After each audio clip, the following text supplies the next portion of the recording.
Padayon ng pag-advocate ni Miss Universe Philippines Tourism kag 2023 Miss Universe Philippines candidate Michelle D. sa iya lifelong mission nga awareness para sa autism pinaagi sa pagpakigbahin sa pila ka aktibidad. Sa iya Instagram account ginpost ni Michelle ang pila ka photos kag videos sini kaupod ang Autism Society Philippines sa ginhiwat nga Angels Walk.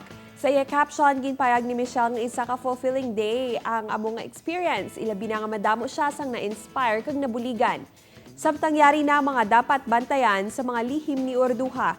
Bago nga movements ang bounty hunters na detect ni Marcel Chairman Tan. Ano'y hanang himuon niya, agud gubon ini.